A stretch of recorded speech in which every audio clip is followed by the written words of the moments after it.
Should you buy a RTX 4070 Ti in Singapore? Let's start with the Singaporean pricing. So the Tough Edition, not OC, Tough, just a normal Tough Edition 4070 Ti comes in at about 1319 Singapore dollars. At least that's the price that has been officially told to me by ASUS's rep. Considering the Tough Edition cards are more mid-range rather than entry-level, I can expect to see the cheapest 4070 Ti's coming in at about 1.2 to 1.25k from brands like ZXTech or Gigabyte who have model lineups in the more entry-level price range. Which actually makes the price difference between the cheapest 4070 Ti and the cheapest 7900 XT more like 2 to 300 Singapore dollars. Whereas the international MSRP differences between these two cards are 100 USD, which converted is like 135 Singapore dollars. Which means the 4070 Ti is definitely more competitive with the AMD rivals in Singapore than in America, which is, I guess, kind of good for us. But that does make it a bit more complicated to decide who this graphics card is for.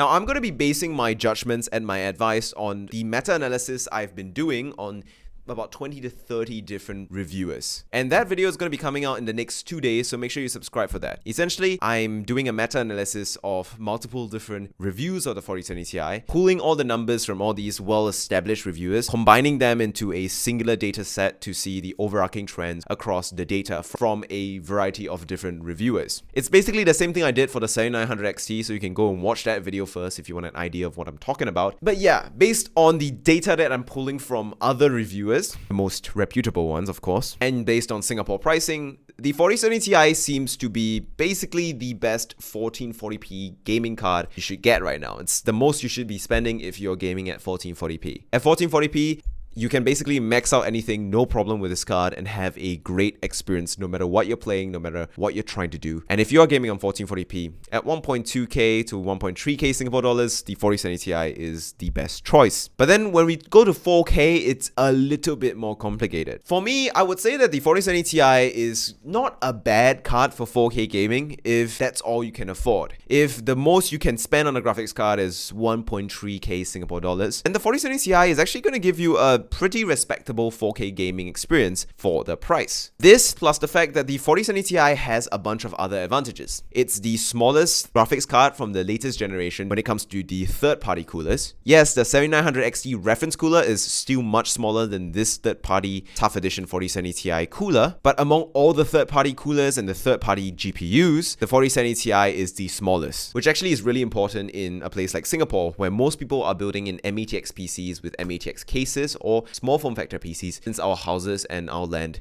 is so small. Another advantage is that the 4070 Ti is less power hungry than its competitors, which means less likelihood of needing a power supply upgrade, which definitely adds to the value of the 4070 Ti. Keeping all those things in mind, I would still say that there is an argument to be made for spending the $200 to $300 more required for the 7900 XT if you're doing 4K gaming, because the memory bandwidth issues of the 4070 Ti are pretty drastic.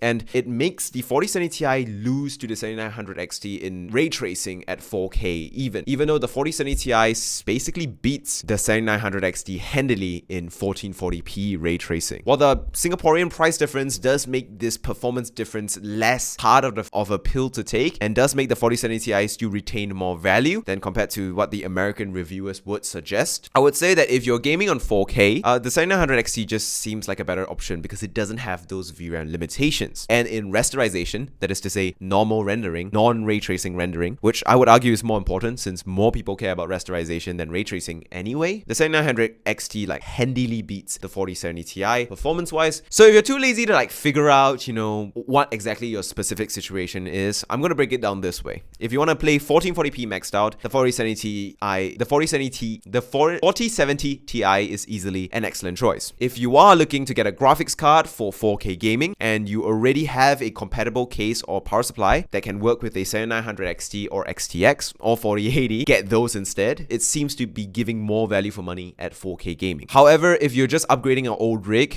and your case is small and can only fit a card that is about the size of a 3080 Tough Edition, that's roughly the size of this, and if you were to go for a 7900 XT, you need some other upgrades, the 4070 Ti definitely has more value in a situation like that, even for 4K gaming, and would be the one I recommend. You just need to wait for Intel to finally get their art cards good so that, there's a third competitor in the scene to spice things up again.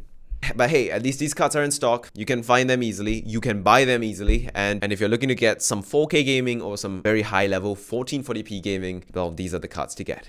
Thank you for watching. Make sure you subscribe because tomorrow or the day after, I'll be releasing my meta-analysis combining all the data across 20 to 30 different reviews into one so that you can easily analyze and identify and understand the overarching trends, the 4070 Ti and the 7900 XT in terms of performance and value comparison. Like and subscribe.